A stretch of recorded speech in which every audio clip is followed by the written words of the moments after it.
Now, a lot of people don't realize that animals are available for communication. And in fact, they're certainly in the fields of psychology, physiology, animal science. There's been an attitude for a long time that they don't have feelings, they don't have thoughts, and the worst thing that a human can do is anthropomorphize their animals with whom they interact. Right. And what's interesting is science is actually starting to catch up just a little bit with that, studying the different breeds of dogs, the ones that are smarter, asking them for a larger vocabulary of what they understand, wondering why it is that we now have PTSD dogs, and for active duty soldiers returning, and why they're so successful.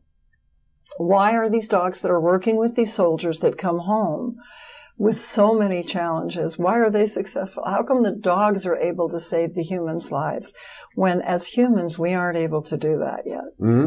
So very important. And that's a huge cutting-edge area I'm very excited about. In other words, what you're saying is not only can we learn to listen to what animals are trying to communicate to us, but they're trying to teach us as well. We can learn from them. Absolutely.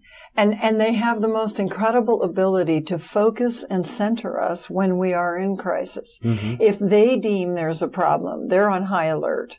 But those animals that are working with people that have different disabilities, myself being one of them, they are tuned into what we need innately, because they look at it as a matter of survival, and they're bonding with us. So they become our ears, they become our eyes, very well trained, you know, and that's why I'm very supportive of the PTSD dogs. Yeah. Now, when you say a PTSD dog, you're referring to a dog who is also experiencing something akin to what humans with PTSD, post-traumatic stress disorder, experience. Well, there are dogs that have, and animals that have post-traumatic stress disorder. It has to do with the amygdala, and if the amygdala is involved in a traumatic experience, it's going to hardwire what it is that it needs to protect us from. But I was referring to the dogs that work with soldiers returning from active duty who come home with PTSD. And it's very hard for them to focus and center. Many times they just keep reliving, like we think of a video loop of what they've been through. The person. And the animals have this incredible innate ability to calm and bring that person back in focus, back into their bodies to ground. Okay. An incredibly valuable service. Now, this must require special skill on the part of the animal, because the humans that you're referring to are not necessarily skilled at listening. That's right. That's true. They're skilled in being aware of everything that is around them, which means that their adrenals have been on high alert all through their service. So a lot of times they have deficits in their awareness, but they're feeling that they're completely aware.